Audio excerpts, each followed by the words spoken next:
This is a revolution. All Elite Wrestling squeeze is settled. I want a match that is Wonderful. Bubbly. Paradigm shift. 12,000 tickets sold in just 4 minutes. The All Elite best tag team division in the world. You can kiss my ring. What's up, and welcome to episode number 5 of the All Elite Hour. This episode is brought to you by Marked Out Wrestling Podcast. You can find us on YouTube. Just search Marked Out Wrestling Podcast. You can find us on iTunes. I don't even think iTunes is a thing anymore, but you can find us on there probably. We're on Apple Music. You can find us on Spotify. You can also find us on Podbean and on all major podcasting platforms. On today's episode, we're going to talk about BTE. We're going to talk about Dynamite from Huntsville, Alabama. We're also going to talk about some of the news, some of the rumored people that are going to be coming into AEW in the next oncoming weeks. We're also going to dissect everything that's going on with the Dark Order and whose mask that was in Christopher Daniels' I almost said lunchbox. It wasn't his lunchbox. It was his fucking luggage. Come on, Brian. Get it together. Again, Marked Out Wrestling Podcast. We've got shows on Monday nights. We've got shows on Wednesday nights. The Monday night show is a reaction show to Raw, SmackDown, and anything in the WWE world. And then on Wednesdays, we also have an NXT AEW joint reaction show. Joining me on today's episode, we've got Kyle and MJ from the AEW Discussion Facebook board, which you guys can join. It's free. You don't have to pay a fucking dime. All you do is just go click that button. You have to answer a question or two, and then boom, you're in. All right, and joining me on the line, as always, we've got Kyle and MJ from the AEW All Elite Wrestling Discussion Facebook group. Kyle, how are you, bud? I'm doing great, Brian. How are you? I'm doing good, and Kyle was just at the AEW tapings that they had in Huntsville, so I'm excited to hear what you have to say and your feedback from being at the show, man. Bro, it was great. Yeah. Absolutely loved it, man. And also, we've got, from the great state of Ohio, we've got MJ. He's also one of the admins from the Facebook group. And again, if you guys want to join, all you have to do is just go click that join button. It's really all that simple. MJ, how are you, bud? On a dark desert highway, cool wind in my hair. What's up, man? Oh, I like that. Is that's not a Jay White? No, that's not. Who sings that? Eagles. Fuck. That's the Eagles, man. Hotel Jay White. Cool wind in my hair. Yeah, Hotel California. Hotel Jay White. That's right. A lot to take in this week. We had there's a lot going on in the world of AEW as always. We'll talk about everything that happened on BTE, their episode Room for Cream, which I love that title. That's great. We'll also talk about the Dynamite results from Huntsville, Alabama. And like I said, Kyle, you are gonna. I love that you were there because now we can get just a real feel of everything that went on at the show and like almost a first-hand account since you were in attendance. But we'll also get into some of the dark matches that happened from this past week, plus the ones that were taped for next week as well. This episode of BTE, this was episode 189. This one again was titled Room for Cream. This one took place back in Cleveland from last week's tapings. You know what? I'm going to throw it to you, MJ, first. What did you think about the whole first segment with Matt just trying to, I don't know, do you think that maybe they're going to give him a coffee gimmick and do you think they're going to go that route since Nick is obviously the merch freak? So maybe Matt can just have I don't know, he could be a coffee shiller or a coffee bean. I don't even know. It just seems like they're really ragging on what Baker said to Tony Schiavone because I also want to talk about in that segment about Brandon Cutler, how before Kenny came in and Cody came in, he said, man, my win-loss record, it's getting on my head. Right. And that it gives it away. It just gives it away. He's going to be part of something big and no one knows it. Brandon Cutler, you mean? Yeah. Yeah. He's going to be part of something very big and they don't know when it's going to happen, but it's going to happen. Well, they're obviously teasing the whole, him and Dark Order thing and blah, blah, blah. But anyway, in the beginning, we just had all the guys. We had the Elite. We had Matt trying to he was trying to offer everybody just who was walking in coffee. And then we had everyone kind of ragging on him for fucking making coffee. I mean, I don't know what's wrong. There's nothing wrong with the coffee. I'm drinking coffee right now, for fuck's sake. Just seems like everything that everyone's doing around Matt, he's getting more irritated. It just feels like he's going towards an adult side of himself now. Yeah. I'm just noticing it with almost every promo, everything everyone's doing around him. He just feels like, I don't know, it just feels like he doesn't want to be kiddish anymore. Interesting. Like this, he's an EVP, so he doesn't need to have fun. Right. That's what it is. Right. That opening, man, was one of my favorites. I love the fact that when they got there, Matt was like, all right, now that we found the arena, I saw a Starbucks around the corner. Do you want to go? And Nick's like, what? Yeah. No, you know how long it took us to get here? We're not going to Starbucks. And right. he's like, oh, are you going to be upset? You're going to be upset? And he kept calling him a baby and stuff. Yeah. And then the locker room segment killed me whenever Kenny was like, Kenny walked in, he was like, guys, did you guys hear what Britt Baker said to Tony? Right. And stuff. And then Cody comes in and is like, guys, did you hear that? And he's shaking hands with Meanwhile, Matt's wearing a fucking green, what looks like a Starbucks apron. Yeah, he takes it all off. He's dying. I don't know. See, this is the stuff that I enjoy when they do on BTE.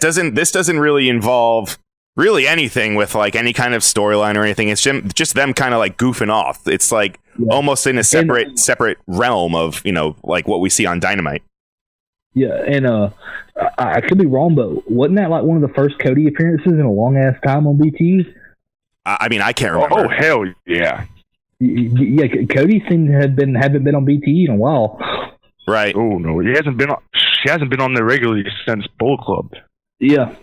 My one of my also biggest takeaways from this one is that Nick Jackson hates the cold weather. I mean, there was like a few times during this episode that he was complaining about the weather being, and it wasn't even that cold. It was like 30-something degrees. I know compared to California weather, yeah, that's a little cold. It's a little frigid. But come on, man, it can get way colder. It can be way worse. Things can be way worse. But anyway, I digress. But this one, they could be back in Orlando. That's right. Yeah, they could be in Orlando. That's right. Yeah. If I lived in Southern California and I had to go to places where it was cold, I'd be pissed too. Yeah, I guess so. But this one was a bit more of a vlog, if you will. It was just them kind of traveling around Cleveland. They went to, what was that, the Rock and Roll Hall of Fame? Yeah. And what was the whole... So this is what I want to ask you, Kyle. The whole thing with, like, when Kaz was playing the bass, he was playing that song. Why did Nick take, like, the giant back bump? Was there something that I'm missing? I'm not quite sure on that one. Like, I thought there was a joke that went over my head. Yeah, I just thought it was something funny. It's not a wrestling joke. It's a bass joke. Oh, bass joke. Okay. Is it really? Yeah, it's just a bass joke that he played a big line and it went whoosh. Okay, I got you. Being a musician, I caught it. Okay, see, I missed that. It took me a minute too, and I looked back and I'm like, oh, okay, never mind. I know that. But I guess really the biggest takeaway from this episode of BTE was the whole thing that they had with SCU and Christopher Daniels saying that he had some wrist tape in his bag, but when Kaz and Scorpio went in his bag to get the tape, they found a Dark Order mask. Now, I'll go to you, MJ, first. Do you think that this is actually do you think that, because I know Rick Knox was also in the room too, but I just want to get your opinion on this whole thing. Do you think it actually was Christopher Daniels' mask, or do you think there was some shenanigans going on with this?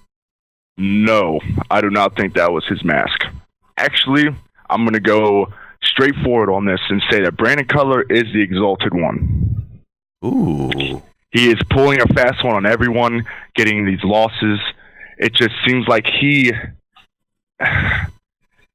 without even them saying it, it just seems like they just keep on going back to him being, it doesn't seem like he's a disciple. You know, it just seems like he's orchestrating everything. If you just look at it deeper than we usually look at it, then you could see that. That's what I'm seeing. Kind of. He put the mask in there because, I think he put the mask in there. Right. He did. He had to have. I mean, it could be like a usual suspect situation. Like he could be like Kaiser Sose, like the most like unassuming person that you'd think would be kind of orchestrating everything. Turns out to be him. I don't know. I mean, because everyone's saying they have, obviously they're saying Brody Lee, they're saying Matt Hardy, fucking Brian Cage. His name has even been thrown out there. Christopher Daniels, Brandon Cutler. I mean, if anything, they're doing a great job at keeping us guessing. And just the way Christopher Daniels reacted when he came back in and said, "Hey, they wanted us for a meeting." I just don't think he would have known that the mask was in there. Sure. So there you go. There goes that. You're right. Phone out the window. That's a good point. Yeah, unless my theory is correct. What's that? Brandon Cutler put it in Christopher Daniels' bag. I could see them doing something like that where fast forward a couple weeks now and it turns out to be Brandon Cutler, and then we'll see he'll show us some footage of him doing all these sneaky things behind the scenes that set up for instance this. We see him putting the mask in Christopher Daniels' bag and then kind of walking away and then having that whole scene play out like it did. And so we'll see how he set the whole thing up. I don't know. I think that's a good that's a good take. I could see him potentially being the person, but honestly, and what gives this away? I'm sorry for interrupting. No, you're good. But what gives this away is that he's been teaming with Sonny Kiss, but yet he's involved in all these weird Dark Order little things. Yeah. Another thing too that happened with this episode that they're kind of they keep going back to the well with, and I want to ask you guys if they're overdoing it maybe. The whole thing with we see people for instance they're doing it with Hangman a lot where we see him but then we hear his thoughts because they also did it with a couple other guys too during the episode. I'll go to you, Kyle, first. Do you enjoy this, or do you think that they're kind of going back to the well too much with it? I like it. I think it adds more to it. I'm not sure if it's just Hangman being, if it's Hangman's hangover thoughts or what they're doing with it, but I like where it's going. Well, I like when Hangman does it, but didn't Nick? Yeah. I mean, I'm sorry, Matt also did it during this episode too. So it's I don't know if they're gonna if it's something that Matt did it, and so did Rich Knox. Rick Knox, that's right. And he said something about, I forgot what he said. He said something to do with it. He said something about rules. Yeah. Yeah. Wrestling. Yeah. Right. The whole thing with the mask, I think that was cool that they're keeping us guessing. But other than that, it was an entertaining episode of BTE. But yeah, I mean, what else? Were there any other takeaways that you guys had? I just see what's really good about BTE now is that they're forming their storylines into their vlogs, because they zoomed in on that MJF and Matt still said, "Oh, look, he doesn't look too pretty," and then he just all of a sudden still says, "Hey, we're here in Cleveland." I kind of like that because for me, they're pulling off kayfabe in an era where kayfabe you can't really pull it off. Yeah, they're doing this stuff so great that it just seems like we don't need to know. Yeah, but I mean, they also kind of break it too. For example, last week when we had on the Jericho cruise where we had all the guys kind of backstage before Fozzy went out there to perform. And we see, we saw all the, all the likes, so the heels, faces, tweeners, everybody was backstage. So I don't know. I mean, they do kind of break it. They go back and forth, which, I mean, hey, it's working. So whatever they're doing, keep doing it. Yeah. But other than that, what else, you guys? Do you have anything else that we want to talk about for BTE before we move on? I think that's about it. Right? Yeah, I didn't notice anything else. Yeah. Except for the Orange Cassidy thing, which I don't. That was just so stupid. It's becoming a weekly thing now. What's this guy doing here? Yeah. Right. What about and we also had an appearance from Private Party as well in the bathroom. Oh yeah, that, and then Ortiz comes in the fucking. Yeah. That was you hilarious. can't call him LAX. I thought that was pretty funny. LAX, yeah. Wait, what? No, LAX, you can't say that. I'm talking about the airport. Yeah. oh, okay. Oh, that's okay, I guess then. Yeah, so good. All right, so our dark results. This was from Cleveland, Ohio, from the Wallstein Center. Wallstein Center. I don't know. We had our commentators. Wallstein. Thank you. Oh, that's right. You are our Ohio enthusiast. So thank you for clarifying that, MJ. We had Taz and Excalibur as our commentators. Our first match, we had Jurassic Express versus Brandon Cutler and Sonny Kiss. I like that they're having Sonny Kiss out there a bit more often because I feel like for the past, I don't know, few months, I mean, we really haven't seen too much of Sonny. His last singles run was at Fyter Fest, I think, against Avalon, Peter Avalon. That was his last singles match. Okay. But I think he had a dark. Well, what'd you say? Hold on, I'm trying to think. Yeah. I want to say he did he not have a dark match before before this? Didn't he had a match against Billy Gunn, but was that a tag match? I think that might have been a tag match. Yeah, him and Billy tagged. They tagged, that's right. Yeah, they tagged there. And then before that was him and Dustin. Right. That's what I want to see him go back to. I feel like that was fucking great. Yeah. Oh, it was. Very intriguing. But in this match, Jurassic Express won at about the 7-minute mark with a gory stretch, a flipping stunner combination to Cutler. Of course, Cutler's going to take the pin because this just goes on to further his kind of losing streak that he has going on in AEW and the whole Dark Order involvement.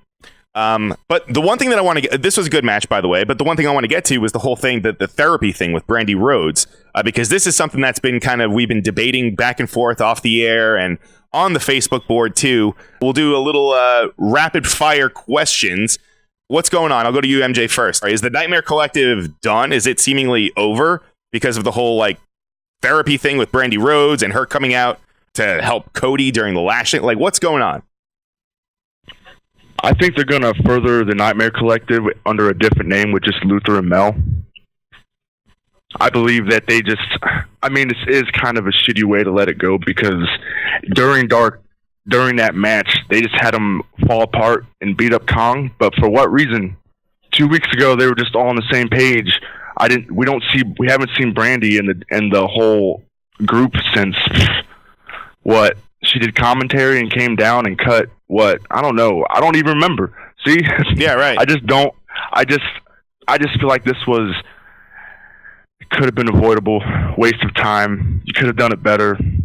If you took Brandy out, it could have worked. If you put someone else in there, that could have worked. It's just her being that high up in the company, right, and not being a regular wrestler that has this regular matches. It just doesn't make any sense.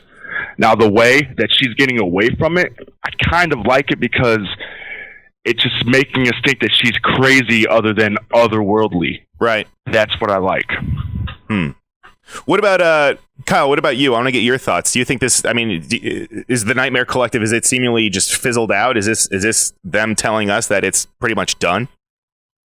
I think that's what they're leading to.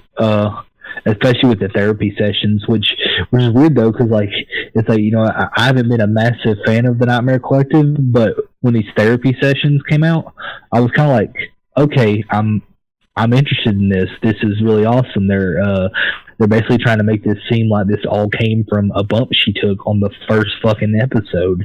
Right. Oh damn, Kyle! What the fuck? Wow. You just put my brain in a pretzel.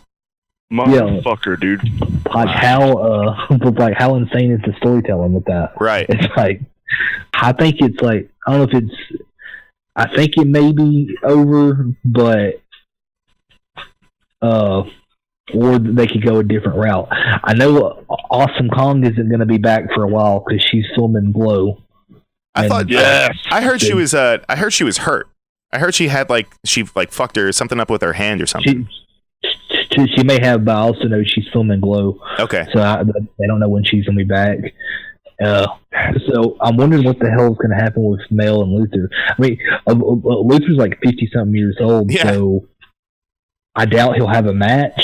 Maybe he'll have a backstage role or something. Maybe he'll just be Mel's manager. Hey.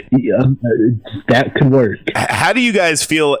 Let me ask you, if you were in Mel's situation, right? They come to her and they're like, hey, we have this great gimmick for you. We're going to put you with fucking Brandy Rhodes in this thing. But the only thing is they have to shave your head. Okay, that's it. Yeah. Like, you have to shave your head, but it's going to be great. We have long-term plans for you. You're going to be involved on shows all through 2020.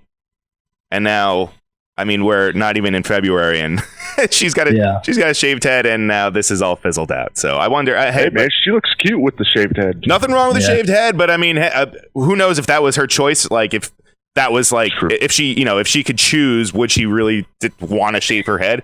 I don't know that. Yeah. That's her decision, but. I don't know. I mean, that's just a little. I don't know.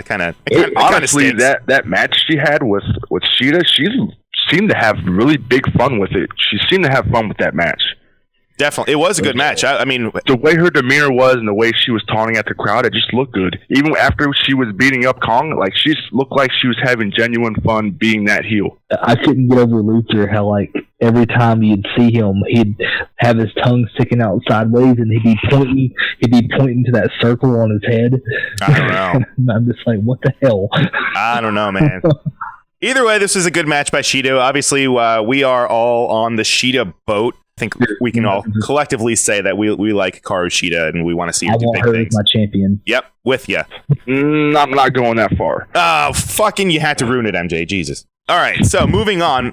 This was a match that we've all been kind of wanting to watch ever since we heard that it was going to be going on. And this goes back to the Jericho Cruise. We finally get to see Kip Sabian and Penelope Ford versus Kenny Omega and Riho. Not to be confused with Rhino. This is Kenny Omega and Riho. Awesome fucking match. Like, we've been wanting them to do these intergender matches for how long now, and finally they deliver. I hope that this is a sign of things to come, that they're going to continue on doing this, and that they actually have like the men interacting with the women and vice versa. I'd been waiting for weeks for this match. I was so excited when it got announced, and I really enjoyed it. Penelope looked really, really good, which I had heard good things reading up on it, and I was kind of skeptical. I was like, people are saying Penelope looked really good. We'll see. And yeah, I think she did. I think that they need to put her in more singles matches and stuff. And I really liked that this wasn't like a WWE mixed tag match. Mm-hmm. I liked that they did. They had Kenny face Penelope and Rio face Kip and everything like that. And then Kenny hit that Snapdragon on Penelope. I was like, oh shit! Fucking unreal, right? So good. He did not hold back on that. No. But I hope that they keep doing this. And I mean, the match was 16 minutes. Like, it was a long ass match. But fucking A, I hope they keep doing this. I mean, hell, I'll even go as far as saying I hope that maybe. Do you think that they could even would they even entertain the idea of having like a mixed tag titles? Is that even a thing? I mean, that lays back on Luther and Mel. Dude, right. That's what I thought. That they're formulating teams with just women and men. Right. I mean, you could. I mean, especially if you could do Darby and Priscilla. I mean, at this point, you could do Pac and Nyla versus Riho and Kenny. Ooh. Which, when we get to that segment, whew, man, right. I'm right heated about that, man, in good heat. But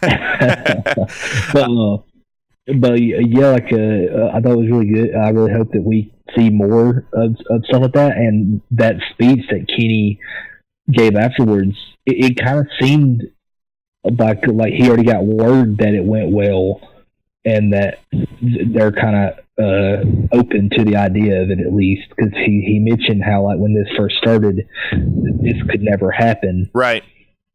And now this, and he's like, and we knew this just absolutely had to go good if we wanted this to ever happen again. Oh yeah. I believe he said. Let's see. He said how wrestlers are like him are told to stay in their place, but this was the beauty of pro wrestling. Yeah. Now they're running international TV from a cruise ship, and yeah, the fucking crowd went crazy. Awesome. Again, just makes me want to go on the cruise next year, right? I'm 100% going. The big take from this was how fucking over Rio is. Mm-hmm. Oh yeah, the crowd was chanting her name every time. Yep, and they had the matching gear too, which is cool. I like it when they do that. Yeah, that's fun. They had that same gear when they teamed together in DDT. Right. Yeah. a couple months ago. Awesome I saw stuff. that video too. And then I heard the fans were calling him Pretty in Pink, and then Kenny said that he liked that tag team name and stuff. I was like, okay. Pretty in Pink, yeah, why not? Yeah. Well, lovers, man. Yeah, right. God. Well, they can't be Pretty in Pink because then it's like P and P, and they already have a Proud and Powerful, so it's like too many P's. Too many P's. Oh, that's not their name anymore now. Wait, what? That's not their name anymore. They're not called Proud and Powerful. Since That's just when? their Twitter tags and the name of their song. But they nixed it, man. It's George Santana Ortiz. Really? Oh. Yeah, man. They don't call him Proud and Powerful anymore. Oh, fuck. Yeah, David called him that in a while. Oh, Jesus. I don't know when they dropped that, when they decided to do that. I like They had really bad. They had really bad backlash. That was really. It was. Yeah, I mean, I wasn't into it, but I mean, I was gonna run with it. But fuck it. Yeah. Good. All right. Now that they scrapped it, I can say that it was shit. I mean, I wish they would have stuck with LAX, but Yeah. Now they just say one of them is proud and one of them is powerful. That's the shtick. Yeah. Okay. But one of the funny things from the match, though, did y'all catch the crowd counting? They were doing the Sesame Street count. They were going 1, 2. Oh no, I missed that. Jeez. Yes, listen to the I crowd. just wish there was better camera work for it. I understand how they had to do it. Hey, Come on, get on me. my good friend Nathan filmed that, and he also filmed stuff for my local promotion, Southern Honor Wrestling, and that match was filmed like an SHW show, so I was happy. All right, here's my Mark response of the week. Oh boy. Your dude has to get higher up. You know? Oh my God. He works for AEW and filmed Oh my shit for God. Chris Jericho. Hey, I announced that was my Mark reaction. I didn't say it was going to be good. Yeah, didn't he shoot like Fozzy videos too? Right. Yeah, he did. I press. Yeah. That's fucking cool. Shout out Nathan. I need to try and get him on here one day. Yeah, hell yeah. He's got some great stories about Jericho. Hell yeah. Last match of this episode of Dark, we had Best Friends versus Shawn Spears and a mystery opponent. This one was a little bit different. I know some people were like, "Well, who is this mystery guy?" But for those of you that aren't familiar, it was Colin Delaney from the old WWECW days. He was their, I guess he was like the James Ellsworth. Well, I guess we don't want to say James Ellsworth, but he was like the guy that was going under a bunch, but the crowd really kind of got behind, and then I guess almost like not like a Spike Dudley necessarily, but kind of like that, where he was a jobber, but then the fans got behind him, and then he kept getting booked and kept showing up on episodes. But Gilbert was light heavyweight champion. right, yeah. This was a good back and forth match. It was cool to see Best Friends pick up the W, because that's another thing too, that they've been on the losing end of a lot of matches, so it was good to see them take the win at around 15 minutes. But I don't know. It's kind of curious what they're doing with Shawn Spears. I know he's still doing this thing with Tully, but I don't know. I mean, I know he just recently did the whole thing. Kyle, didn't you say he filed a trademark for the Reaper? Yeah. So I wonder if that's like something that they're waiting to unfold, because I feel like we kind of talked about it last week, but I feel like the whole chairman kind of thing just ran its course. What do you guys think? Well, is it the storyline now that Tully's trying to find him a tag team partner to rekindle, Tully and Arn's little tag team thing? That's what the thing is that they're trying to find Shawn Spears a good tag team partner. Okay, so I like how Shawn doesn't have tights anymore. They're just like rolled up trunks. And I know that Tully told him, you need to change to these rolled up trunks. Right. I like how that change has happened. But that's what it is. They're trying to find him a good tag team partner to rekindle some WCW stuff, and it's not working out, I guess. Yeah. That's why they left him. That's why they left Colin, because they're like, whatever. Right. And he impressed me.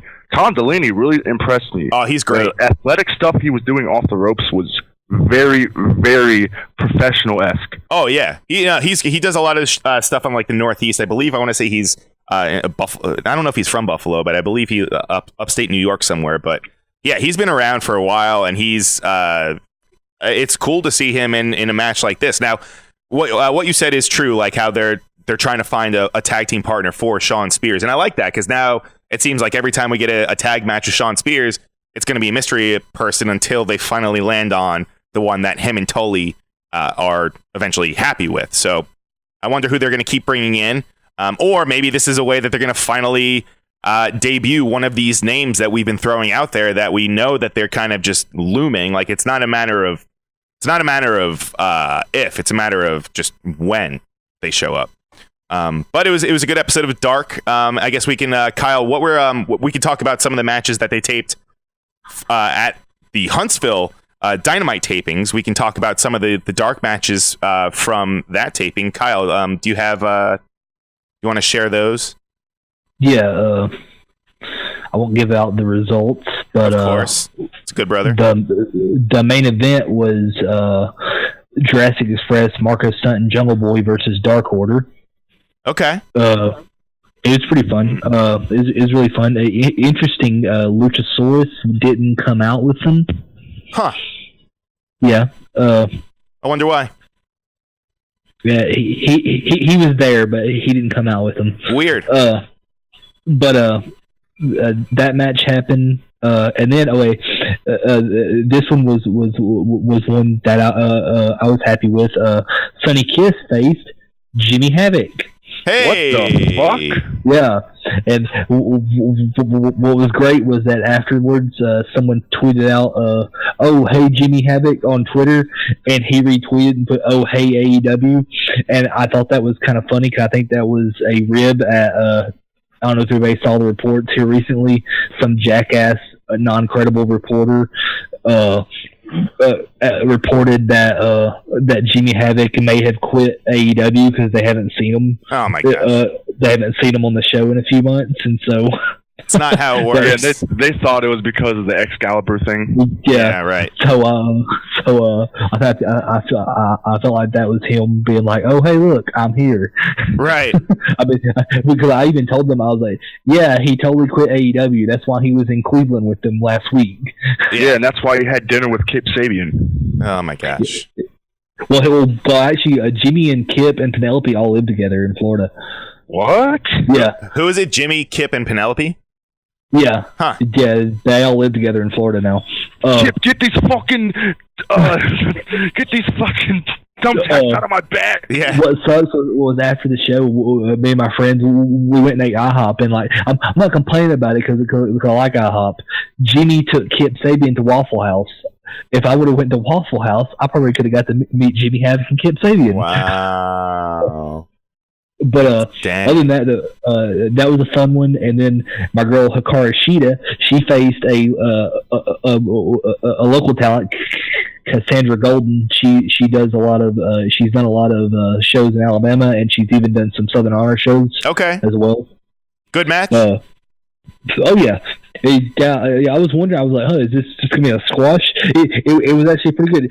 I would say it would be like on the same level as like as the Diamante and a Big Swole match. Swole, how like yeah. It wasn't like a total squash. Like everybody, the local talent got to get offense in and everything. Okay. But yeah, she looked really good in the ring. I don't know if it was just like a one-off match or if they have plans to sign her or anything like that. But to open Dark, okay, this was the opening of Dark. Rio faced Shoka Nakajimi, who, if people don't remember, I want to say Fight for the Fallen, maybe. Is that the four-way that she was in, or which match was that? Yeah, she was at Fight for the Fallen. She faced Shoka Nakajimi and B. Priestley versus Britt Baker in Rio. Yeah, that's right. Okay. Oh, that's the one. Okay, is that the one? That's the one where Britt. Yeah, where Brie got a concussion and she went to the she went to the wrong corner to tag. Yeah, because B stiff kicked her and right. Supposedly concussed her. Right. Well, I think it's been confirmed that she did get a concussion from that. Yeah. not good. But yeah, that opened the show, and I was shocked because I already knew Yuka was on the show, and I was like, and then they announced that Shida was also going on Dark before then. I was like, holy shit, we're getting a lot of Joshi on this show. This Very is cool. awesome. Is that a big thing in Huntsville, Alabama? I don't know if is Joshi do they have is that a big market? I'm not sure. I mean, I like it. But, I know you do. Yeah. Yeah. Cool.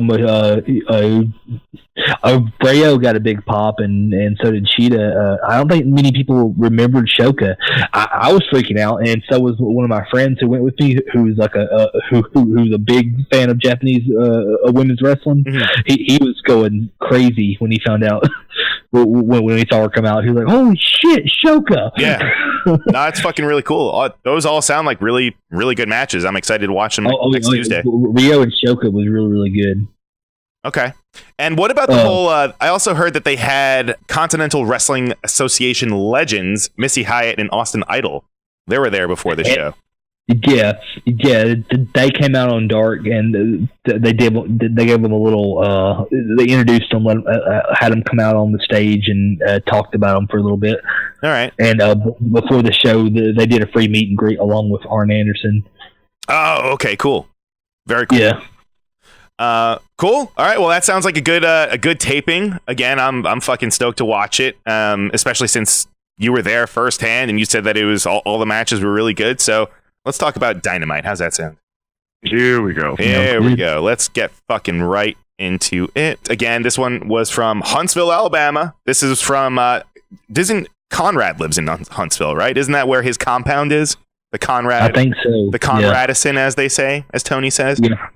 I was hoping I would have found out earlier, but after the show at Stand Up Live, which is a little comedy event place in Huntsville, Conrad, Tony Schiavone, and Jim Ross did a show there. Oh, cool. After Dynamite, yeah. Wow. They were doing talking about stories and I think doing podcasts. Oh, and you didn't go?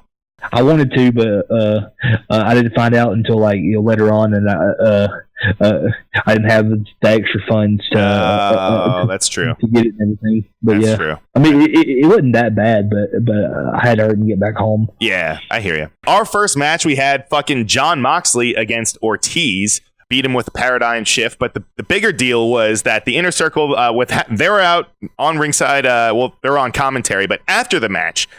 Is when Santana tried to attack Moxley, but instead he also got hit with a paradigm shift. But then Moxley took the keys from the car that he took from Chris Jericho when he tried to lure him into the Inner Circle.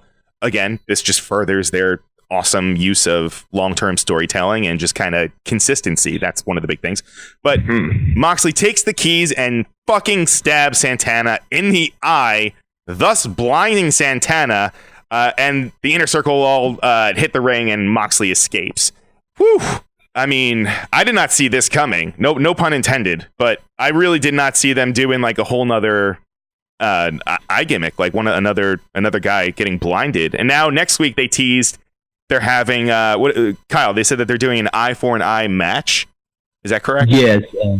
Santana and Mox.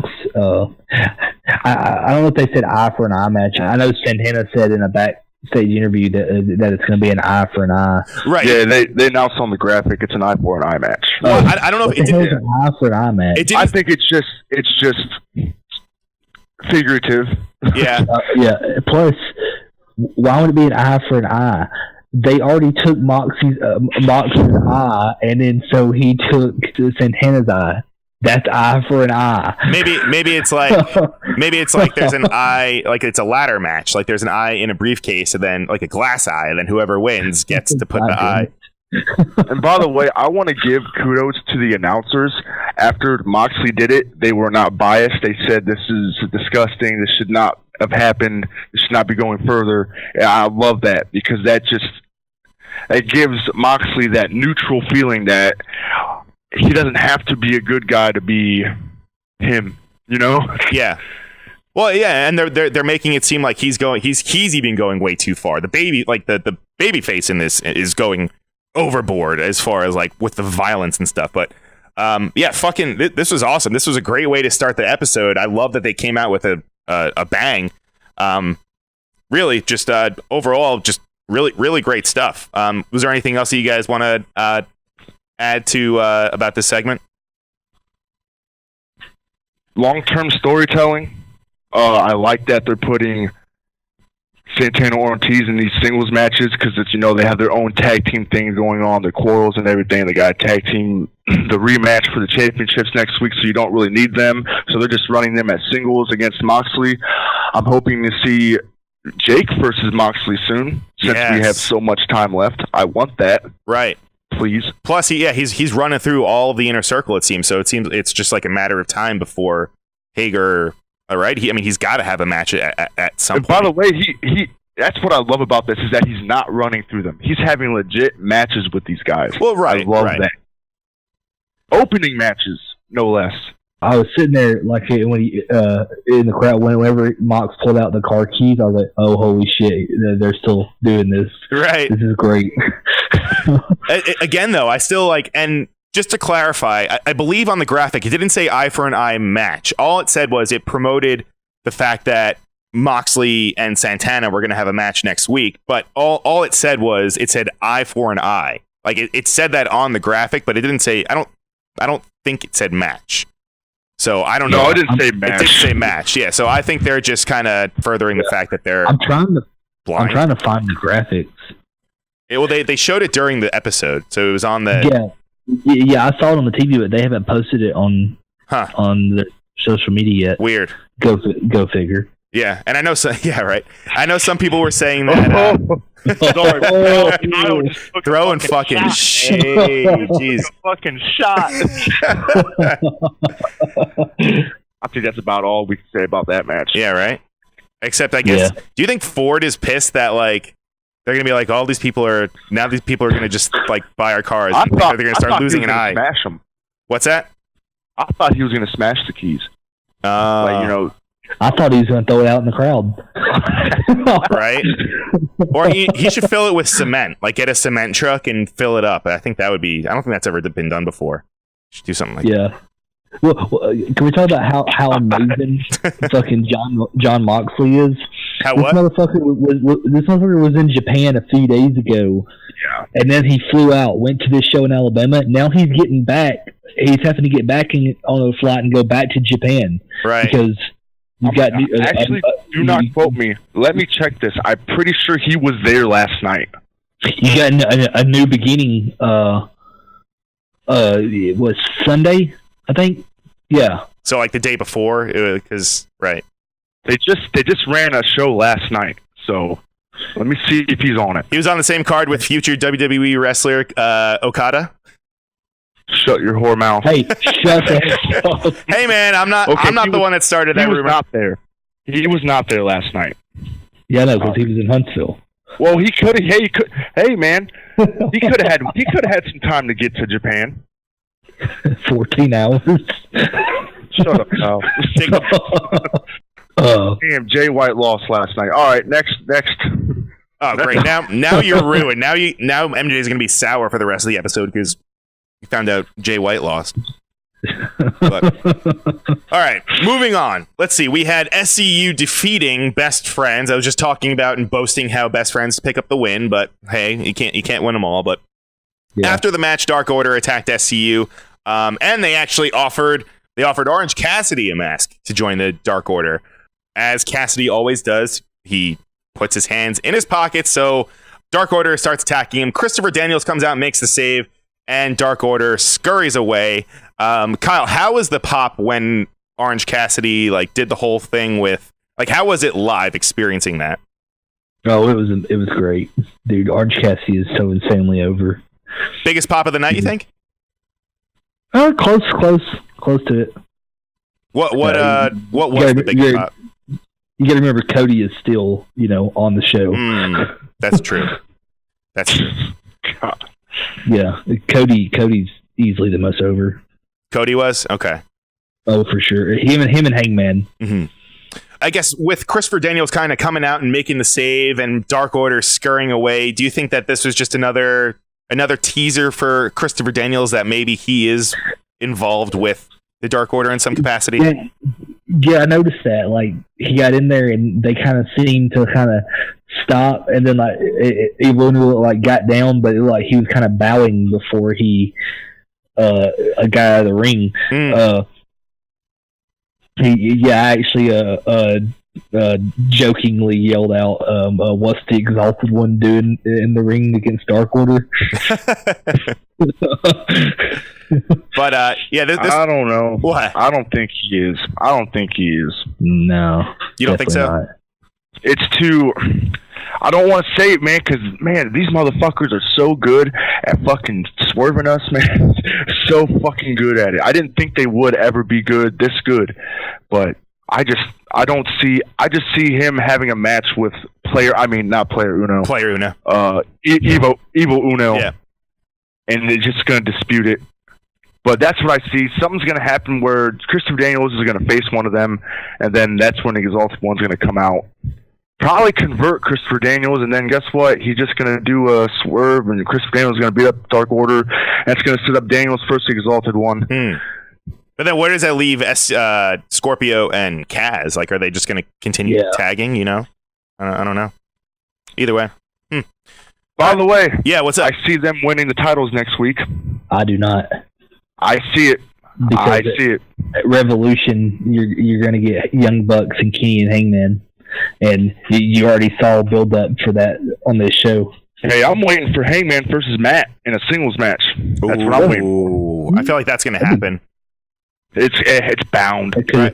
Dude, I thought for sure the Bucks were going to turn on Kenny. I was literally so played into it that I was in the crowd with one of my friends, and I was like, "Do it, do it, do it, do it." Because I thought they were about to super kick Kenny. Was on Hangman's side. They were really teasing it the way that they were doing the whole. Kenny's trying to calm them down, and then they're like slowly walking out. I was like, "Oh shit, they're gonna do it! They're gonna super kick them." Yeah. All right. Well, next match we had Yuka Sakazaki. Am I saying that right? Yuka Sakazawa, JR. Yeah. Yuka Sakazaki. Yeah. Oh my God. Sakazawa. Yeah. Yuka Sakazaki. Aye. And she was vocal as fuck, man. Dude, she is so great. Yeah, so I'm not. I got to be honest. I'm not too familiar with her. But where does she wrestle primarily, Kyle? Tokyo Joshi Pro. Okay, I'm pretty sure, if I'm not mistaken. Hold on. Okay. I don't want to be wrong. She used to be on Ice Ribbon too. All right. Which is the only Joshi I watch, by the way. Dude, I've been really getting into Tokyo Joshi.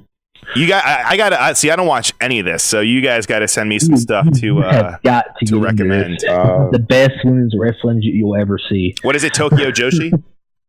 Yeah. Okay. If you want like Tokyo Joshi's good and Ice Ribbon's good, but Stardom is where it's at. All right. Well, now maybe she's gonna become like my favorite wrestler. I'm excited. Actually, wait. What's her finisher? Does she have a cool finisher? Pretty sure it's a double. I'm pretty sure it's a double stomp. Double stomp. Oh, that's fucking brutal. I'm pretty sure. I'm not. Don't quote me on it, but I'm pretty sure that's what it is. Oh no! I'm quoting it on you. I'm quoting it. We quote everything you say. Yeah, seriously. This is on fucking. We have it on tape. Well, not on tape, but you know what I mean. Anyway, Yuka Sakazaki defeated Dr. Britt Baker. She countered the lockjaw into a roll up. I like that they did this finish because this just makes Britt Baker fucking flipped after the match, attacking her. And I guess this is what Cody meant by when he was teasing this episode, and he said that, I forget where it was, on Twitter, or maybe it was just when he was doing press, but he said that this episode was not going to be for the young or for the faint of heart. I forget how he worded it, but I think this is what he was talking about, because he made her, Dr. Britt Baker made Yuka bite the bottom rope, and then she stomped on her back, and then applied the fucking lockjaw to her bloody mouth. I mean, it was a pretty brutal segment. I know some people had a problem. They said that you could see, like, because she was supposed to be missing teeth, but you could see all of her teeth in there. I don't know. I still think it was a really cool visual, and her like biting the bottom rope. I thought that was actually, that's pretty violent. That's pretty violent, bro. Yeah, I gotta say, dude, I did not see the finish coming. I thought for sure this was just Yuka's gonna eat a pin. Yeah. to build up Britt. By the way, guys, so shocked. that pin is her finisher. Oh, okay. No, it isn't. It is.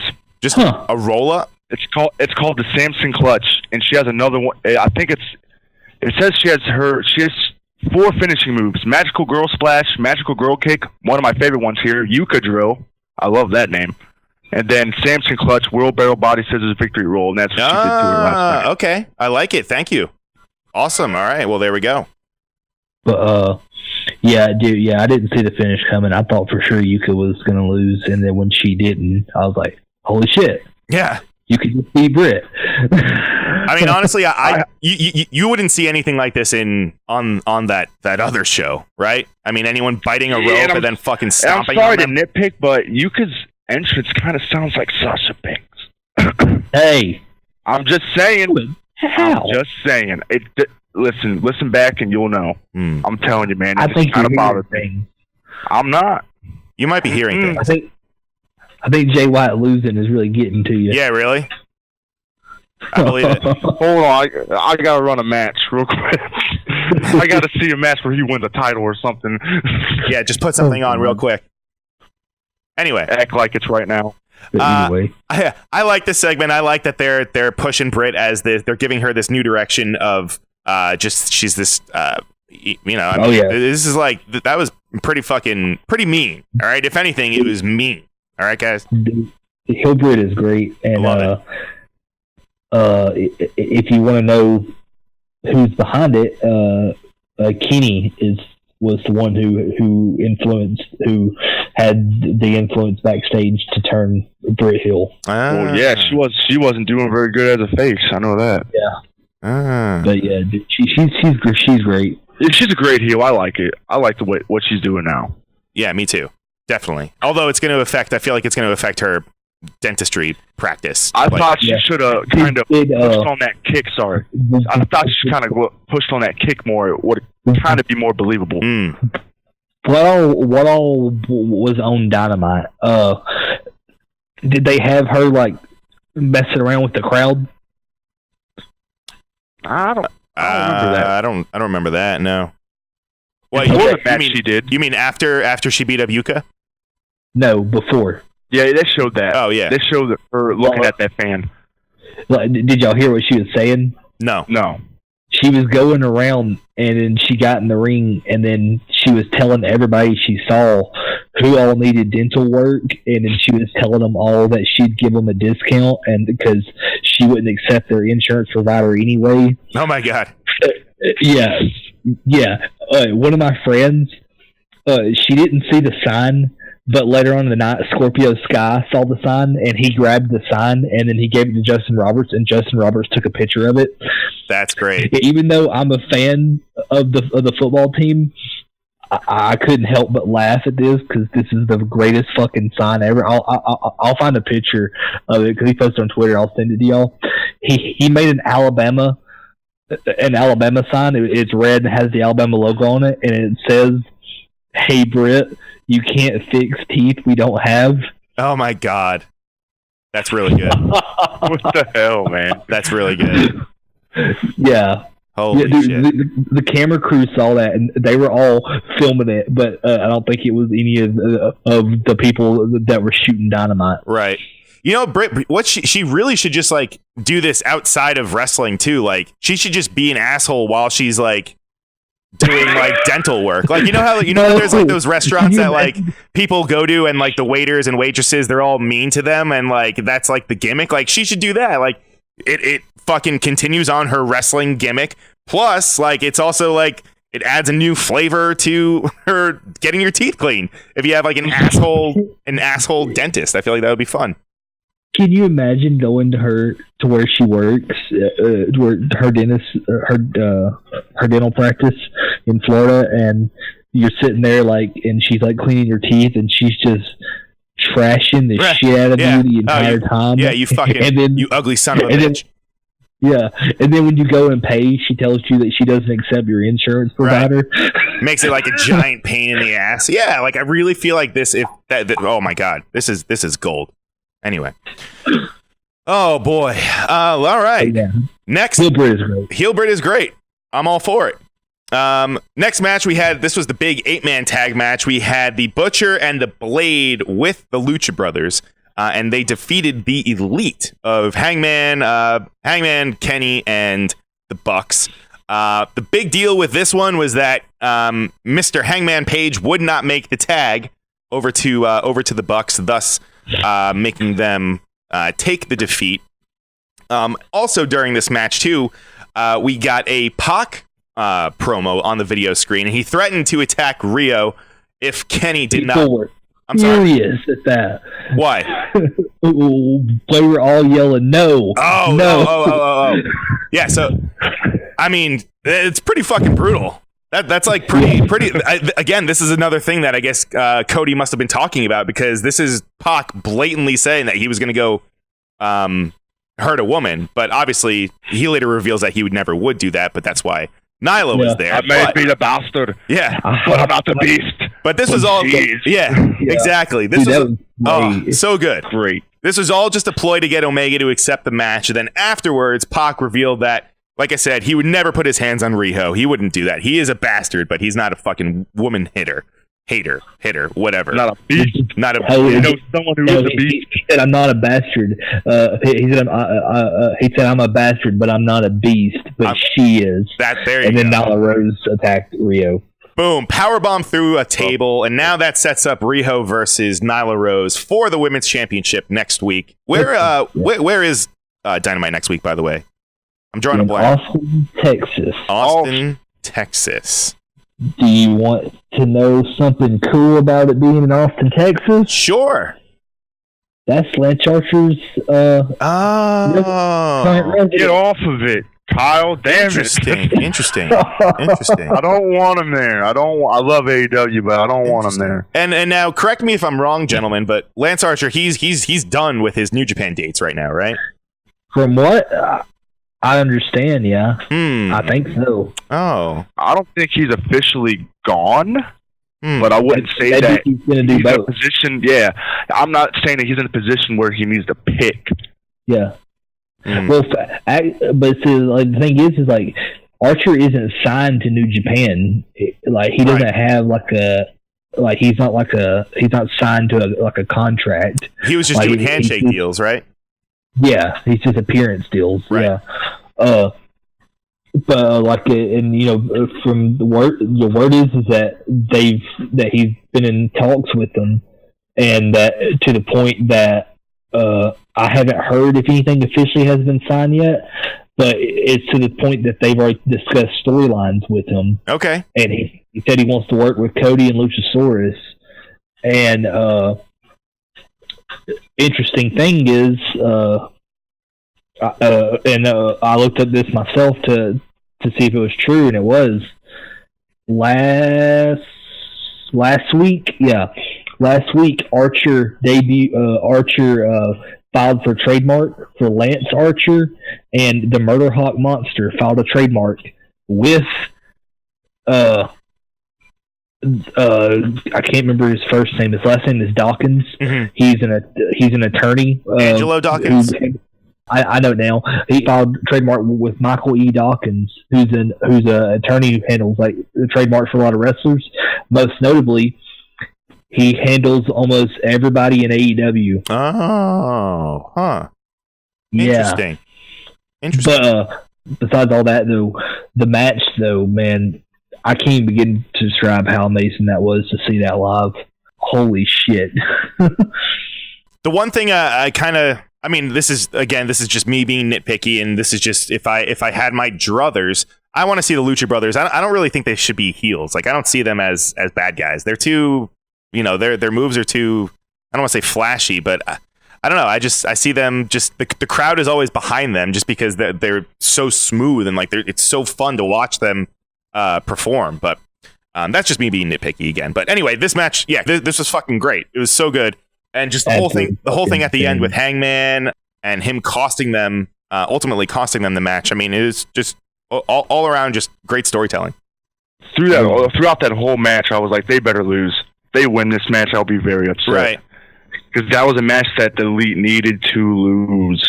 They needed, and what's really good about that match too is that I've seen when they all did their little tope spots and everything, you see Hangman just sitting there like, man, this is stupid. And then at another point of the match, not even long after, Hangman went outside to check on Nick. And I was like, that's kind of weird that they actually still have them as friends, but they're slowly degenerating into not liking each other. Sure. Yeah. What I liked most about this was, like I said before, the ending, because the way Kenny left, and then it was just Hangman. I mean, not the way Hangman left, and it was just Kenny and the Young Bucks. It really seemed like the Young Bucks were about to turn on Kenny. Like I was rooting for it. And Butcher and Blade got in some offense more than usual in this match also. Good. Well, let's talk about that. Okay. So besides how good they are in the ring, how fucking amazing is Andy Williams? He's in the middle of recording the new Every Time I Die album. Yep. And then he went and did this. And that might even tie into why they aren't doing anything with him. Yeah. You know, there's definitely. I mean, they're putting him in meaningful matches because they're heels and they're putting him, but still, everyone still likes them, even though they're doing nothing, pretty much, storyline wise. Sure. I don't know, like, their contracts. I don't think that they're, like, full-time, or Andy is at least, just because he's in Every Time I Die. Right. And, they tour often. Yeah. And how fun is that?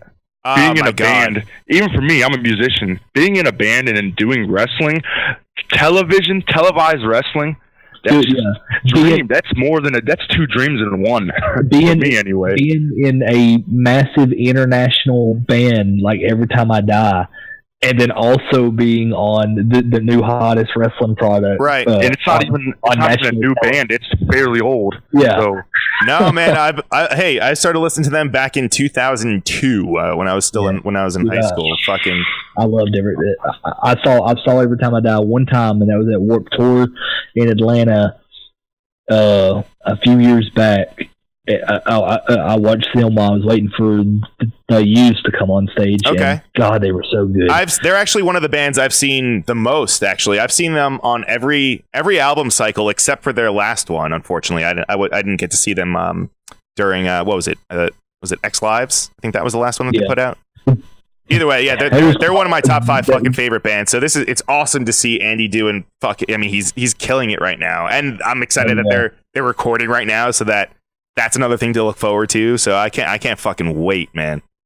If there's anybody listening who want to know more about these guys or who like them and want to hear them talk about stuff, they have a podcast called let me find it real quick. Kicking Ass with Jesse and Andy. Kicking Ass with Jesse and Andy. Yeah, it's really really good. It's awesome. It's really good. Really good. They talk about everything in the music industry and wrestling and just any stories in between, and so it's really good. Oh yeah. I'll have to link y'all to it. It happened a few years back. There's an episode on there with MJF out of character. Oh really? Yep. I remember there was one where very interesting. It was an older one where they had Brody King on. I believe it was even before Villain Enterprises. It was even before he was in Ring of Honor or anything.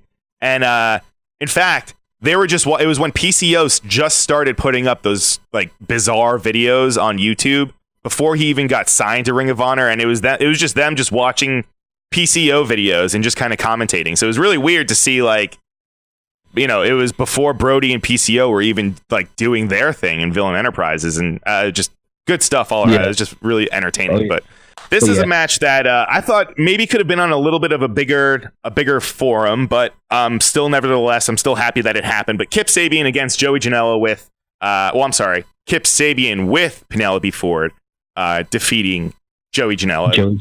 Yeah. This was a good match. It wasn't a hardcore match or anything like that.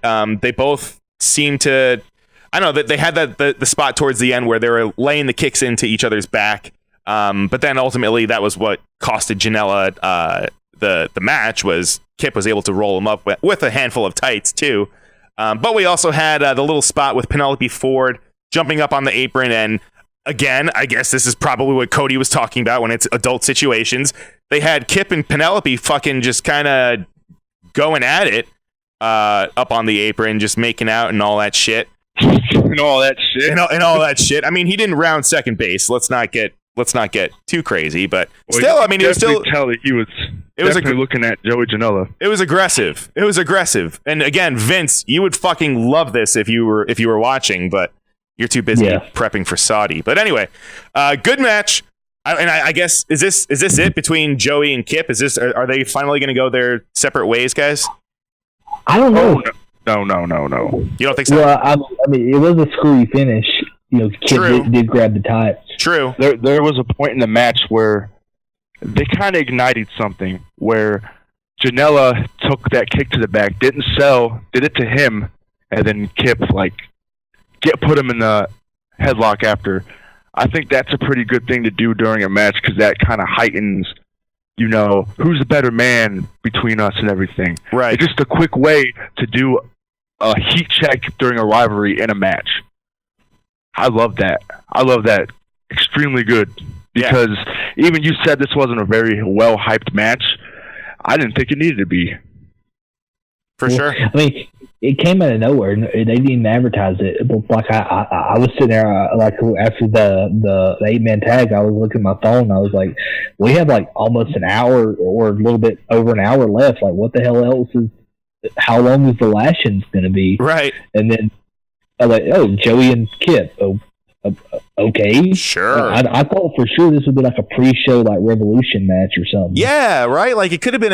I'm not saying it should have been on the Revolution card, but I think you're right. That's a great spot for it to be. Just like have it at Revolution, but have it, pre-show or the buy-in, whatever they call it. They've been building this up, and it's like they've been building this up like from the Jericho cruise by them like doing the little interference stuff, and they just kind of have it on Dynamite. Okay, so I'm glad I'm not the only one because I thought maybe I missed something and just but all right.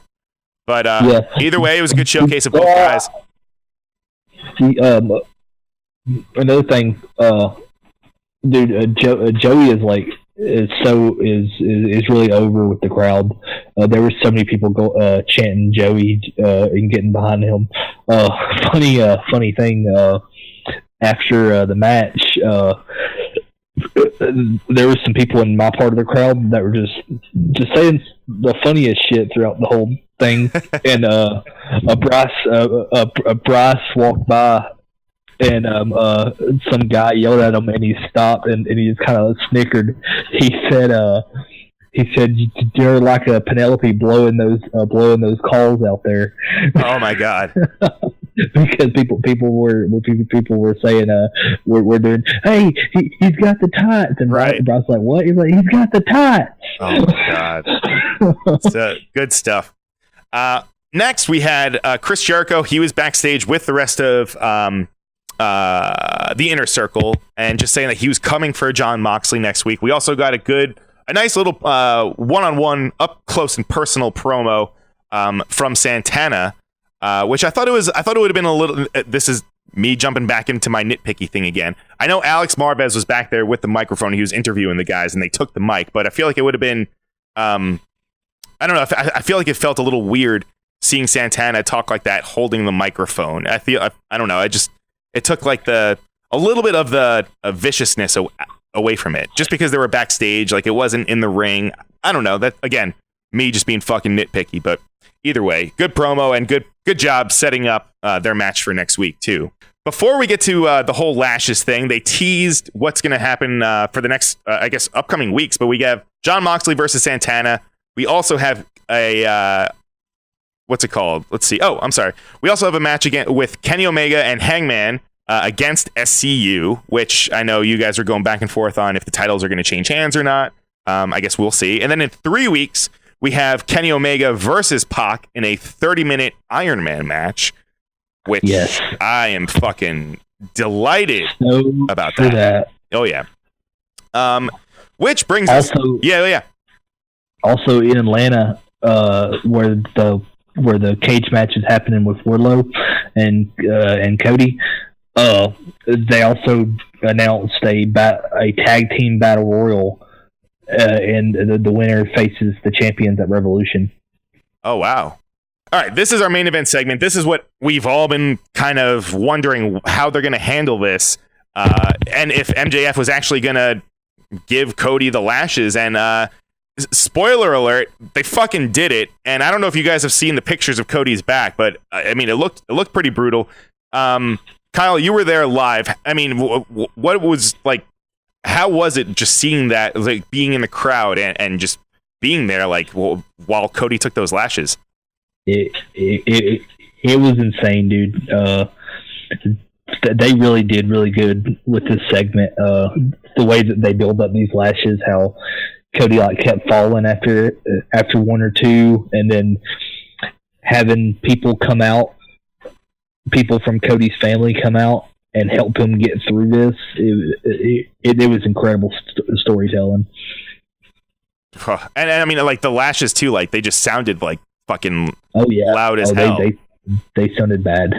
You could, and as soon as they hit, you could see the marks come up on Cody's back. Right. Like, oh God. Yeah. Go. We'll share the picture on our Twitter, at All Elite Hour on Twitter, and then our Gmail is at All Elite Hour Podcast at gmail.com. There you go. I mean, like you said, like they did take their time with these lashes, and like I was wondering too, like, are they gonna? Because I think there was a couple. Maybe it was towards the end. I believe it was 8 and 9.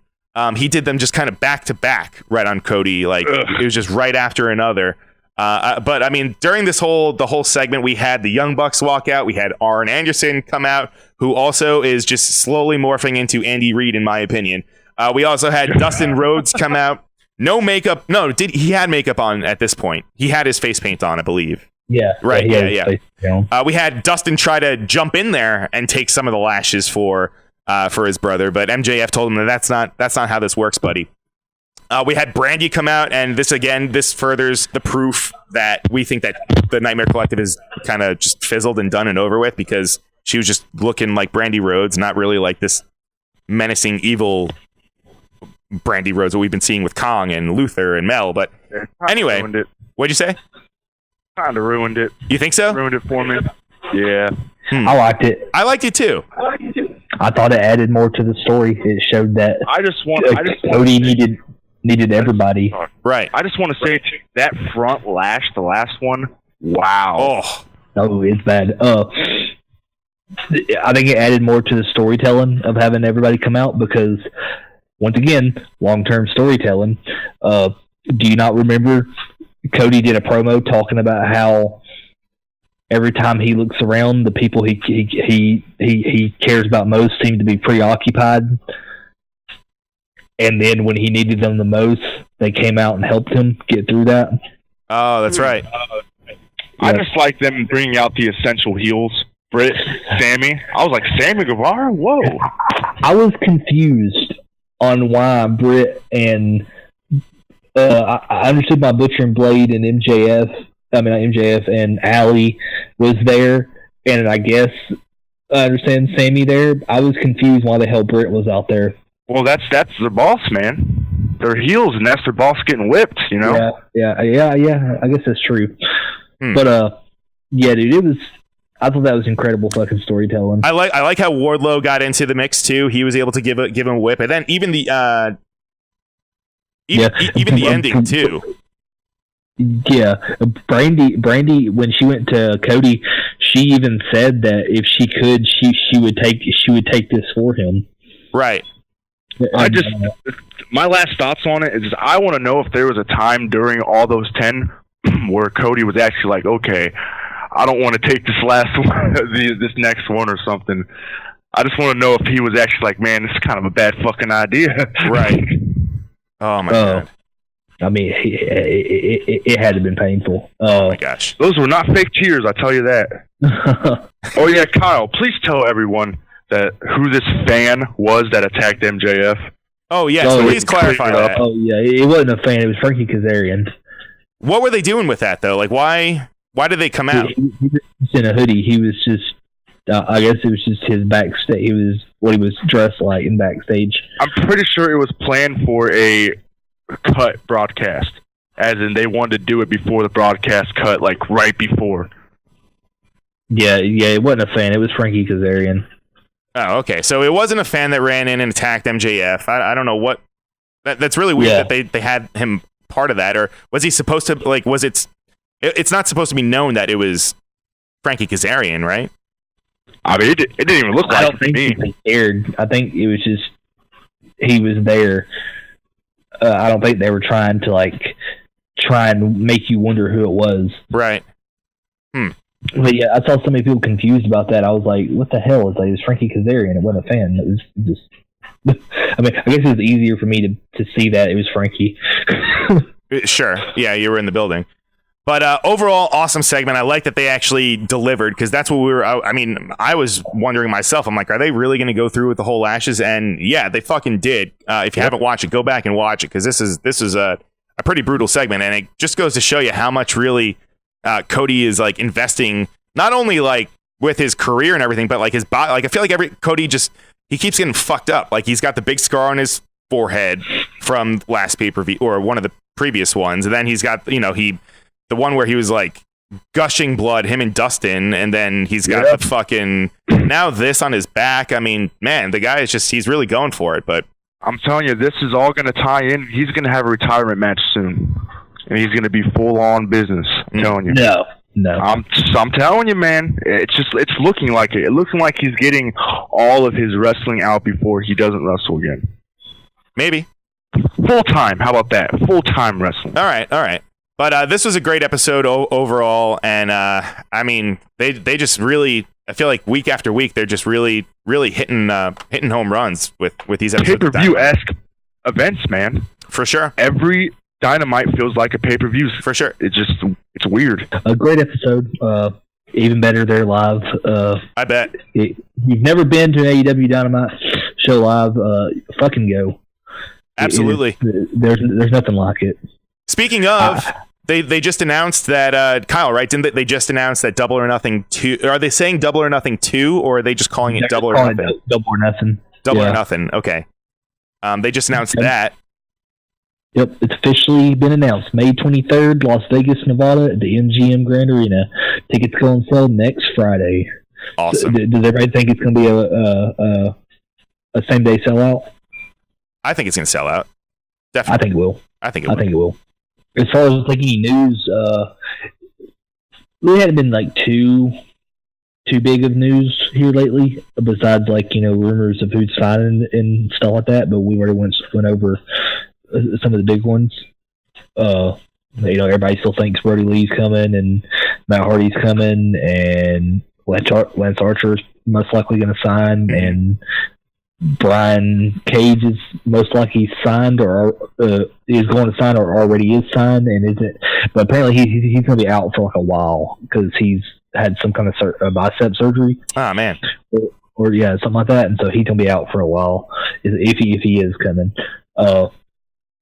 But as far as news, though, it just got announced yesterday that at the Toy Fair in New York in February 22nd, I think, AEW has a line of toys coming out. That's awesome. Yeah, and it's by the same people who are in charge of the WWE line of toys as well. So that's going to be great. Is it, so it is for sure Ringside Collectibles? Did we hammer that? That's what it said in the article I read. Cool. Yeah, they do. I mean, they do a phenomenal job with all the stuff that they do for WWE. So that's awesome that they're going to be also doing AEW stuff. Fuck, that's really cool. Let's get into let's do some emails and listener questions. This one comes from Bob on Twitter. He says, what all matches do you think is going to happen at Revolution besides Jericho and Mox? Interesting. Besides Jericho and Moxley, so the one that you'd have to believe that at some point, we talked about it earlier, that at some point Jake Hager is going to have a match. All right, he has to wrestle. He has to have a match at some point. I don't know when that is, but I mean, come on.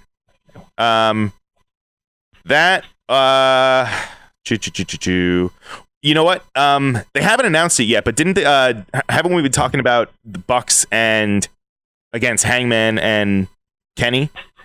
Yeah, that's what I'm pretty sure is happening for the titles. Yeah, fairly certain. I also think we're going to get Darby and Sammy. I think that they'll save Darby and Sammy for Revolution. Okay. MJ, any thoughts for you? I think Rio's gonna win next week. I think she's gonna retain. I think it's gonna be Sheeta and Rio. That's what I want. Ooh, that's Revolution. And I want Sheeta to be my champion. Yes. Yeah, I want all of that. Yes. MJ, you have any matches you think are gonna happen? Man, Christopher Daniels and Evil Uno. Ooh. I forgot. Or maybe just SCU and Dark Order. Right. Well, I guess it kind of depends on what happens next week with SCU and the Bucks. But I mean, I don't think that. Yeah. But because I would think that they maybe, if they're still going to continue it, maybe do Christopher Daniels and Pentagon Jr. singles match for like a pre-show or something. And I want my Mox versus Havoc. Oh God.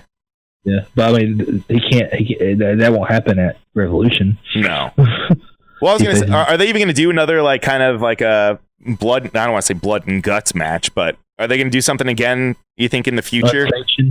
Oh, for sure in the future, but like I don't know how long it'll be. Right. If they do it again, it needs to be Jimmy Havoc and Mox. Yes, for sure.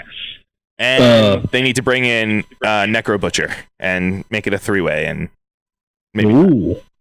And who's that fucking crazy guy? Jun Kasai? I think so. Or it's like some like deathmatch guy. I don't know. I saw him. He was on some fucking thing on Vice that was insane. Yeah. I wonder who Britt's gonna. I'm sure Britt's gonna have a match. She has to. Unless she faces oh god damn it. Oh no. All right. Yeah. All right. That was a good question. Thank you, Bob. This Kyle. one comes from Tristan from Reddit. Okay. He asked, this is a little bit of a toughie here. He asks, just like Bash in the Beach, do you think that they're going to reiterate more WCW programming names?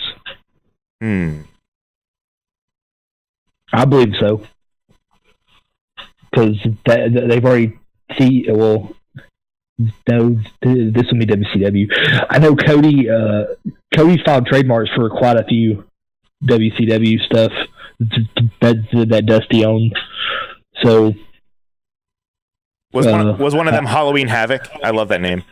I wish but fucking WWE still has that shit. Ball brawl.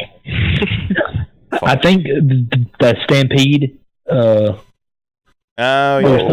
Something Stampede. Spring that Stampede. was one of them.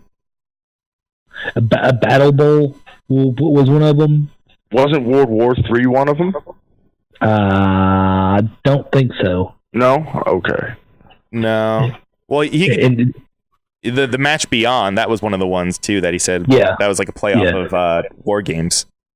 Yeah. Well, that was the original War Games. But yeah. Yeah, it's a tough question because you just got to think because this Bash at the Beach at Dynamite, that was just it was good. I'm not knocking it. I just said it was just a weird thing to do, you know? Yeah. Well, it's almost like how that other company makes Starrcade, just almost like a house show. You know what I mean? And doesn't tell their fans about it. Right. But anyways, yeah. Oh my gosh. This one comes from Jay on Facebook. He says, do you think Mox is going to beat Suzuki Sunday at New Beginning? The real question. No, I'm just kidding. Yeah. What was that, MJ? What's the real question? The real question is Sweet Baby Sonata going to get? Is he going to breathe? Right. With the switchblade? Minoru is going to beat Moxley. I'm with you. He already did. Think so. He already beat him. I think Moxley's going to retain. Okay, so our friend Alex says that Mox's last New Japan date, unless he resigns, is at Dominion. We think that Mox is going to retain against Suzuki and drop it at Dominion to Okada. Oh. I'm done with this podcast. Future NXT superstar Kazuchika Okada? Oh, God damn it. That was a Brad Shepard reported bullshit, okay? That is not true. I hope not. All right, well, if you guys have any questions, please send them into our Gmail or to our Twitter. Twitter at All Elite Hour and our Gmail. All Elite Hour Podcast at gmail.com. There we go. Let's put a bow on this one, guys. Do you have any other any plugs or anything else that you want to get out there before we close up shop? Oh, was that you, Kyle? Valentine's Day is coming up, and you all want to know what to get your girl or boy for Valentine's Day. Well, I'm here to tell you they have Jay White bears, Jay White shirts, probably even Jay White matches on DVDs, which is gold mine. You can sell those for about 1,000 yen in Japan, probably. And if you're very lucky, you guys can have a very intimate moment watching Jay White win titles. MJ, I picked up one of those DVDs at my local thrift store. No kidding.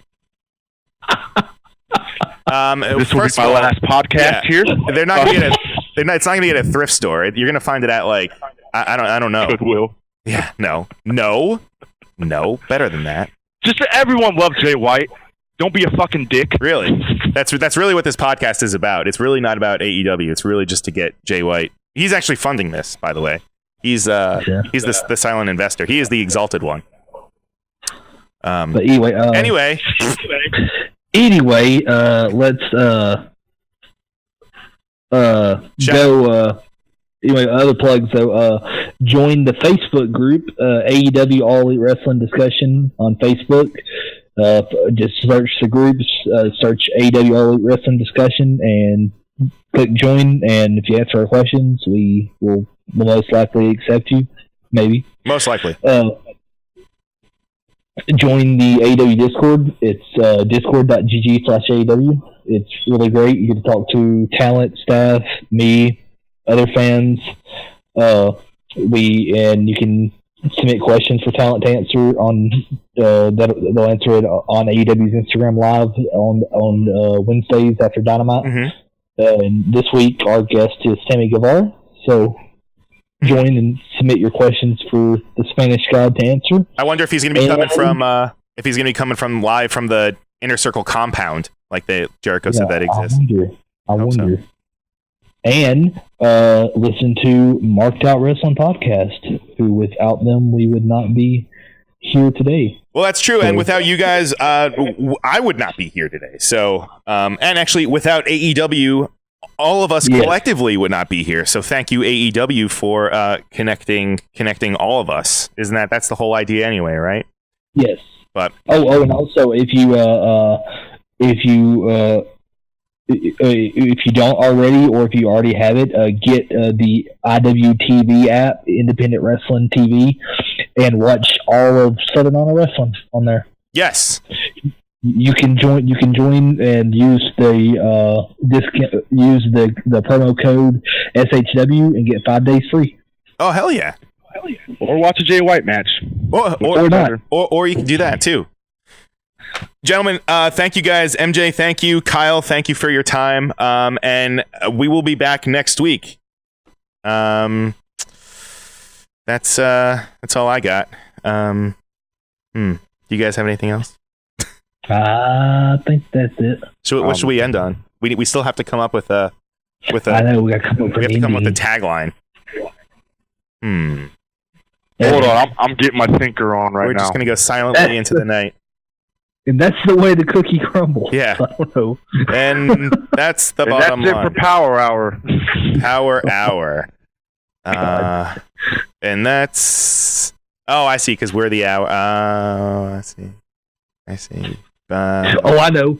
You should just insert at the end of all of our podcasts, whenever we finish, and as we're doing the outro, Kenny just doing his "I must bid you adieu" a good night and goodbye. Oh, good night, goodbye. I could do that. Yeah. I could definitely do that. Goodbye. And good night, bed. I'll catch you on the flip side.